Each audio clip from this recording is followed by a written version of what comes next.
ब्राह्मणुष्य मुखमासीर्बाहुराजन्यः कृतः ऊरु तदस्सर्वैश्य पदभ्याग्वं शूद्रो अजायत।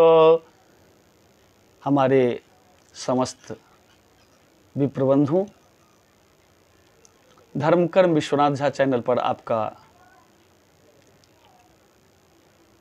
अभिनंदन। और अभिनंदन करते हुए मैं पिछले कई एपिसोड में यज्ञोपवीत के बारे में, जो हम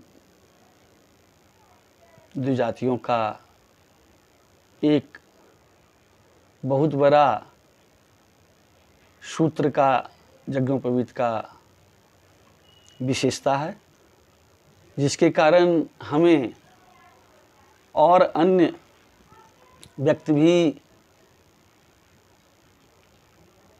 जानते हैं कि ये जो द्विजाति हैं ये अपने इन सूत्रों का, यज्ञोपवीतों का भिन्न भिन्न जो धार्मिक धर्म कर्म हैं उनमें भिन्न भिन्न प्रकार से इसका प्रयोग भी करते हैं। और इनका सबसे मूल वस्तु जो है जिसके कारण ये प्रणम्य हैं तो यज्ञोपवीत ही है, जिसे मैं बड़े ही श्रद्धा और विश्वास के साथ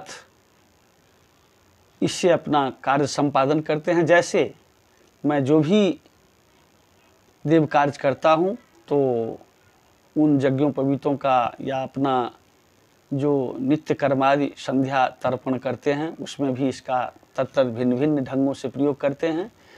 तो देव कार्यों में शव्य मुद्रा में सारी क्रिया करते हैं और पितृ कार्य में उन्हीं यज्ञोपवीतों को मैं अपशव्य मुद्रा में आ जाता हूँ और अपशव्य मुद्रा में मैं अपने पितरों का कार्य संपादन करता हूँ। तो ये सब तो आप सबों को मालूम ही है। तो पिछले एपिसोड में मैंने जो कह रखा था कि यज्ञोपवीत में कैसे प्रवर, कैसे गांठ लगाएंगे, तो आज मैं उन्हीं के बारे में आप लोगों के समक्ष में रखना चाहता हूँ, ताकि हमारा जो यह सूत्र यज्ञोपवीत है उसको निश्चित रूप से अगर प्रवर और गांठ की व्यवस्थाएं समझ जाएंगे तो अपने हाथों से बाज़ार से खरीदा हुआ यज्ञोपवीत अगर है तो उनको खोल लेंगे और खोलने के बाद फिर जो मेरा गोत्र है उस आधार पर जो मेरी प्रवर होती है तो उसी के संबंध में मैं करने जा रहा हूं। उसको आप एक बार देखें। जो संप्रदाय है शैव शाक्त वैष्णव गणपत्य के आधार पर, तो सबों का यही स्थिति रहता है और आया भी है कि हम लोग कहते भी हैं कि अंतर शैवा बहिशाक्ता कार्य काले तो वैष्णवा। तो हम सब वास्तव में चारों हैं, यानी अंतःकरण से हम शैव्य हैं और बाह्य जो हम लोगों का क्रियाएं होती है उसे हम शाक्त के रूप में करते हैं। और जब जब हमारा कार्य उपस्थित होता है तब तब हम वैष्णव धर्म का पालन करते हैं। तो अभी मैं जो ये यज्ञोपवीत बना रहा हूँ उसे आप गौर से देखें। सबसे पहले तो मैं यज्ञोपवीत को खोल करके और 1, 2 और 3 सभी में 9 तंतुएं हैं। यानी पहले एपिसोड में मैं कह चुका था कि ये 9 तंतुओं का एक तंतु बना है और इसमें 3 तंतुओं को जो त्रिसूत्र से बनाया गया है, 1,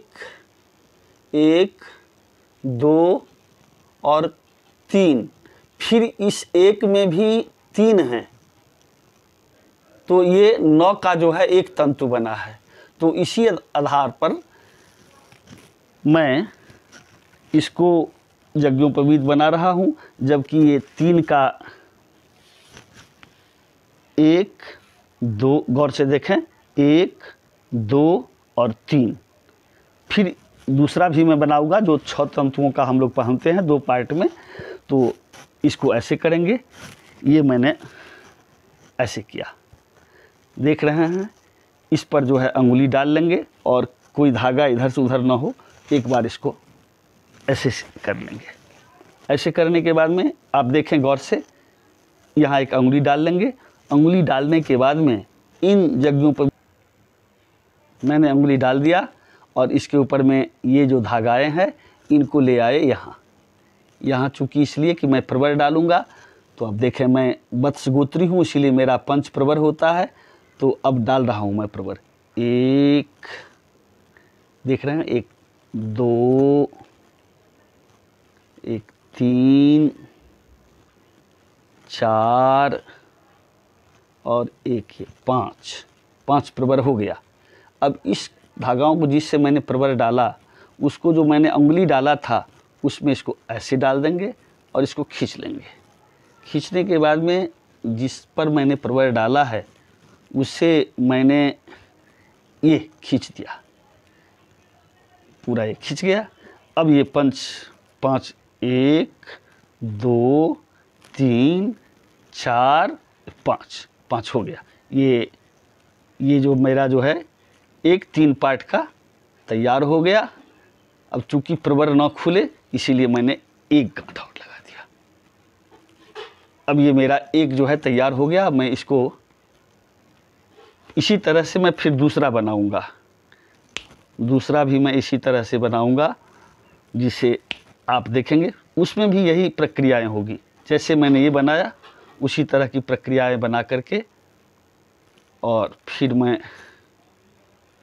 तो आप अगर इस ढंग से यज्ञोपवीत जब कभी भी धारण करते हैं अपने जीर्ण यज्ञोपवीतों को, या मैंने जो बतलाया कि पिछले एपिसोड में कि अयन या सूर्य जब अपने जो है राशियों को परिवर्तन करते हैं, या यज्ञोपवीत आपका अशुद्ध हो जाता है अशौचादि से लेकर के या ऐसे, तो आप उस समय में ये आपका जो है तैयार हो गया।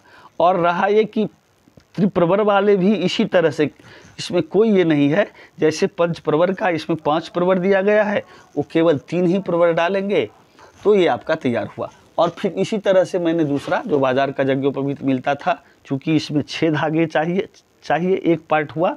अब दूसरा पार्ट मैं जो है कहने को तो बनाने जा रहा हूँ, तो उसको आप देखें, उसमें भी इसी तरह से डाल करके ये यज्ञोपवीत जो है तैयार हो गया। और ऐसे बना करके आप, मैं यही कहूँगा बस इसी तरह से समय को भी बचावे आप, ताकि मैं दूसरा कैसे बना रहा हूँ वो तो आप समझ ही गए, उसी तरह से बनेगा।